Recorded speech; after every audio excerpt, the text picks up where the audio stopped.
And now, a Buddy Check 13 reminder with News 13's Amy Hoyt. Hi, everybody, and welcome to 13 Now. I'm News 13's Amy Hoyt, and we're coming to you live from our newsroom in downtown Panama City.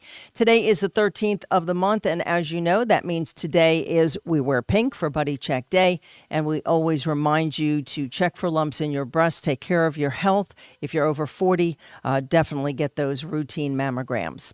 Each month, we bring you a special guest that shares his or her journey, and today we have two special guests. This is a little bit unique, and I'm so happy to have them. Please welcome Shirley Feltman and Jan Aker. They are a mother and daughter who have both been diagnosed and have gone through the breast cancer journey. Thank you both for joining us. Welcome. All right, Ms. Shirley, we're going to start with you because you were diagnosed first. And what did we say, a year ago or 2 years ago? It was 22, the end of 2022, actually, the first mammogram that I got. And the reason I got one at 85 years old was because I'd had a suspicious one some years back and decided, maybe I should just go get another one at this point. So I did. And it was also suspicious. So I had many tests, many tests. Every time I had a test, the doctor doing that test would call and make absolutely sure that the diagnosis was correct because it was so very unusual. It wasn't from genetics, and it wasn't anything else they could actually find. It ended up to be triple negative invasive lobular cancer, which is so rare. It's amazing. I guess I had to be special. How did you feel when you were going through this and you finally got that final diagnosis? Were you surprised since there's no family history? I was surprised, but for some reason, I wasn't nervous about it. Even as I sat after, I think it was, a biopsy, a special biopsy, and all of that, and I sat and heard the words, I thought, oh, so I have cancer, so we'll deal with it. I didn't freak out. I don't know exactly why, but that's a good thing. Yeah, it was, and so. How was your husband at this point? He's very concerned, Yeah. of course, and very supportive. We've been married 69 years coming up. God bless you. So, we know each other quite well. As a matter of fact, he drove us as we finally ended up going to Mayo. And the reason basically for that was it just kept going along and seemed to be taking so long. No one said to hurry. No one said rush it. But I had an appointment in Pensacola to a surgeon, and it was canceled as we were leaving College Point. And they said, could you get here in 20 minutes? Well, not hardly. Yeah. So I got a bit concerned at that point, and I got myself online, and I looked up Mayo, and voila. And so you go there, and your decision was to do a mastectomy. Right. I got there, and they had many more tests to do themselves. So that took actually a couple trips. And eventually, June 14, 2022, I ended up having right breast mastectomy. And But you didn't do the reconstructive. I didn't do reconstructive because at my age, I thought, nah, I can deal with this. The funny, if you want to call it, kind of funny part, well, after surgery wasn't bad. It wasn't nearly as I thought it would be. I had a wonderful, wonderful doctor, Sarah McLaughlin at Mayo, and she did some sort of nerve block, I think, instead of the normal way that you intubate and so forth. So I came through that with flying colors. And 2 days, I had no pain after. Did you have to do chemo or radiation or anything like that? Well, eventually, Yes. Eventually, I ended up having chemo. The funny part I started to say about is I read about chemo and decided that I was going to lose my hair. So why not just go into a little wig place and find a wig with the color of my hair at the time, which was this color. And so I did that. I had my wig all ready. And yes, I lost all my hair.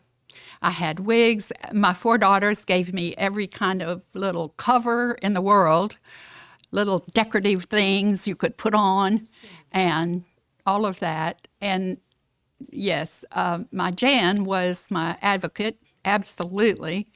But I have 4 daughters, and they all 4 were wonderful. One brought food, one brought groceries, and so I got through this. The support is very nicely. Very, I had right. great support. But at that point, you had to be worried now because of, you said 4 daughters, correct? Right. You start to worry now because you're kind of the start of the family history.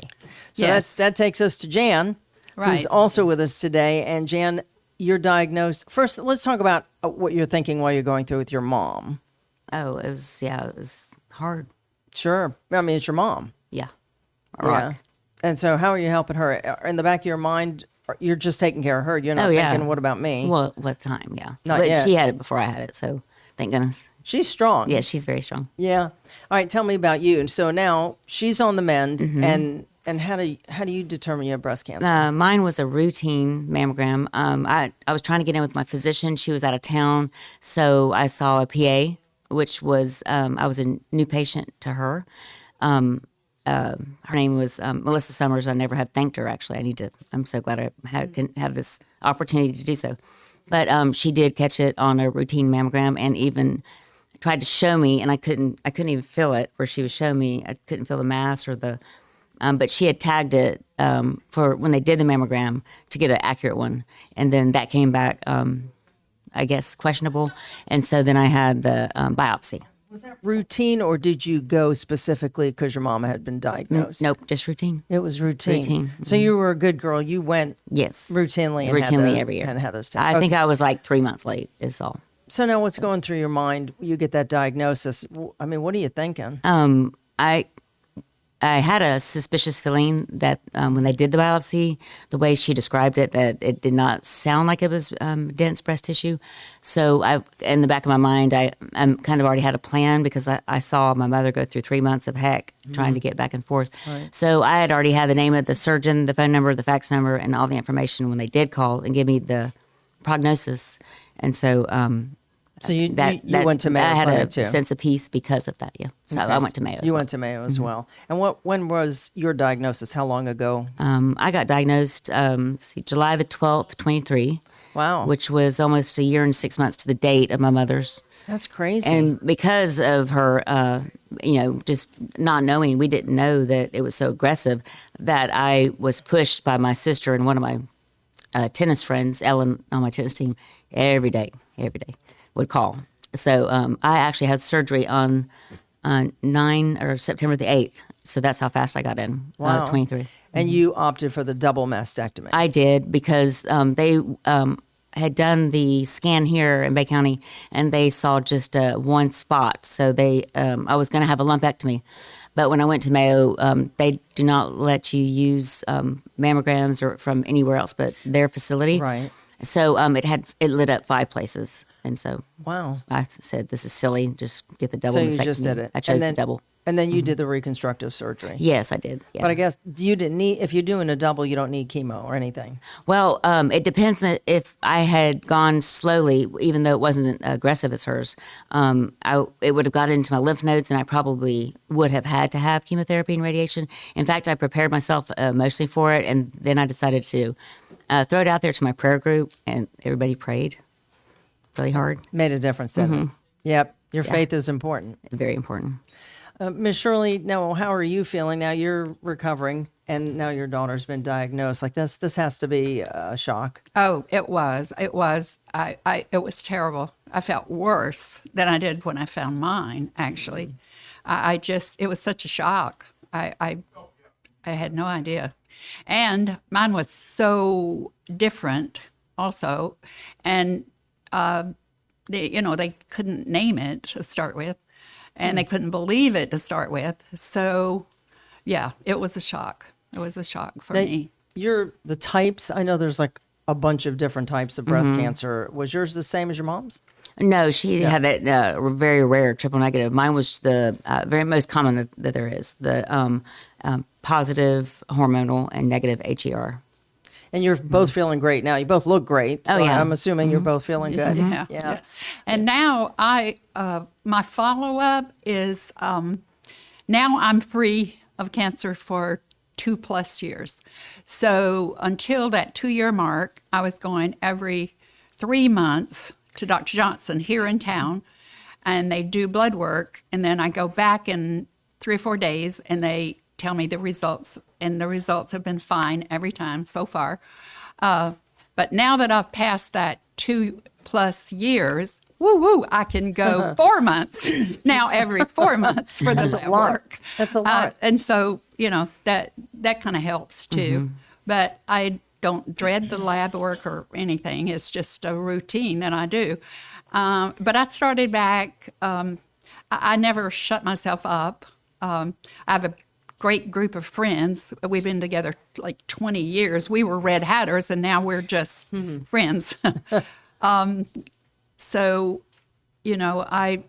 I never just quit. I just went on. So you take care of your health, obviously. Right. Jan, what about your sisters? Have they been checked? Do they worry about it? They've been checked, and I did the genetic testing as well, like she did, and mine was all negative as well. But yes, they are very good about getting routine mammograms, especially the one sister who wouldn't get a mammogram, period. She actually got one after this. So. Now, and you also have a daughter. Yes. She's the one that drove me that's another thing. Since I chose Mayo, I had to go back and forth every week. And so she drove me every week, back and forth. It's a lot when you're going, and I know it's only 4 hours away, but still, there's you got to get there and you got to park, and you're going into the Eastern time zone, the whole thing, and you got to keep going back. Now, how are your checkups? Do you have to keep going? Yes, for checkups? I do. Not as often as she does because it wasn't as aggressive, but I do have to go back for checkups, yes. And when you're going through it, now you had your mom and dad, plus your mom had just been through it. And I know you have a support system, your husband, who's my eye doctor, by the way. So you be sure to tell Dr. Akers. Gotta love that. Just in case anybody cares. I think he's the nicest human, yes. And so you have a lot of family support. Yes. Does that make a difference? It makes such a difference. And it also is supportive to be your own advocate. I would strongly suggest that everybody be their own advocate, because the healthcare industry, which, I was in for 33 years and now I'm in construction with my parents, but it really does help to be your own advocate, because we're all so overwhelmed and overworked and understaffed that I can see where it's easy to fall through the cracks. So, I did go get my own scans. It was $20. I paid for those, and my daughter overnighted them because the communication between Mayo and Panama City was, hard for them to navigate those records, which, like I said, I'm a pharmacist, so I understand the hardness of it, or difficulty.